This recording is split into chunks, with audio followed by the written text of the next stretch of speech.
So I'd like to share with you a personal experience where I think I felt the Holy Spirit guiding me and maybe guiding us. Well, in the summer of 1969, I was a seminarian, but I went up to Cape Cod and I volunteered at a school for autistic children. And there was an extraordinary, very holy woman, Marie Ann May. Wonderful, wonderful, holy woman. And she founded the school. Her two twin sons were both autistic, and she was a very, very special woman. And she and some other workers at the school would gather every evening to pray in their dining room. And they were involved with this new movement, the Catholic Charismatic Renewal. And they invited me to pray with them.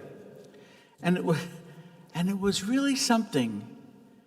They would gather praying around the dining room table, and I was struck by how intimately and unashamedly they prayed to Jesus. I was deeply moved by the way they prayed and their witness of faith. Well, I'm going to jump to March of 1971. Now, I was a student teacher at Bishop Newman High School, and I taught religion to classes of freshmen and sophomores. And my goal as a religion teacher was more than anything to help the kids have faith in Jesus. I wanted them to know information, but I wanted them to have faith in Jesus. I wanted them to know Jesus. I wanted them to respond to Jesus. That's what I wanted more than anything else. Well, there was one day in March of 1971 where I felt like a complete failure. I had been teaching for, 6, 7 months, and I felt like a failure. I'll tell you what happened. So I don't know if it was before class or after class. A bunch of kids, they would, come to me around the desk and say, "Hey, Father," and they told me about there were a bunch of black kids that beat up this Jimmy. Oh, I said, why? He was doing nothing. He was just walking down the street and they beat him up. I said, that's terrible. And then they told me what they did about it.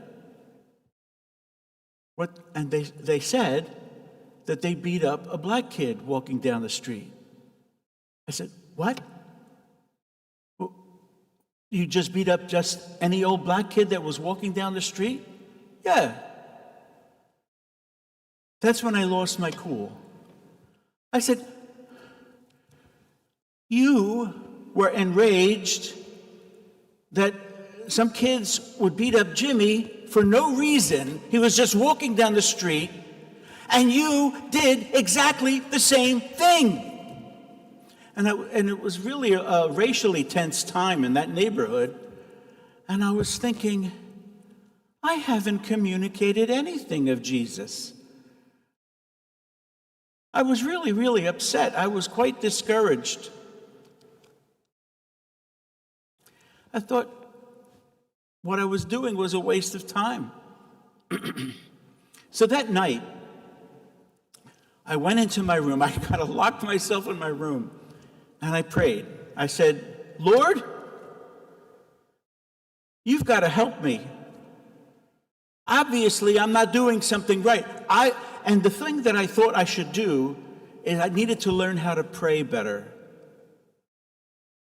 And I said, oh, Lord, you got to teach me how to pray. Like I saw those people in Cape Cod, Mrs. May and those others. Show me how to pray. I want to be able to pray in that way, that I know that you will be guiding me. And I'm going to stay here until you answer my prayer. Well, I waited and I waited and I waited. I said, Lord, I'm not asking for anything. I'm not asking for anything for myself.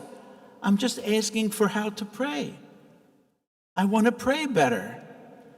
I want to be in touch with you and your Holy Spirit. Nothing. Nothing. And I went to bed very disappointed, very discouraged. I'm really upset, Lord. You're not answering my prayer.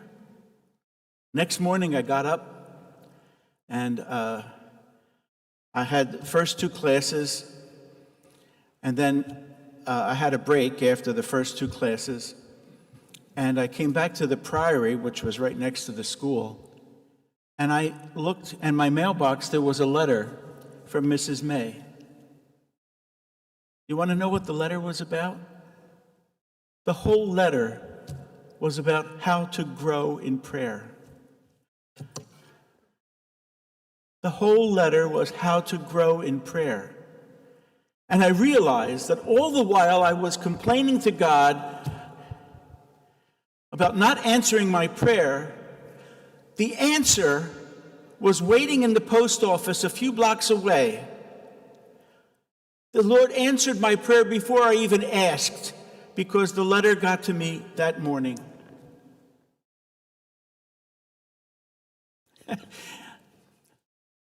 The Lord answered it, my prayer.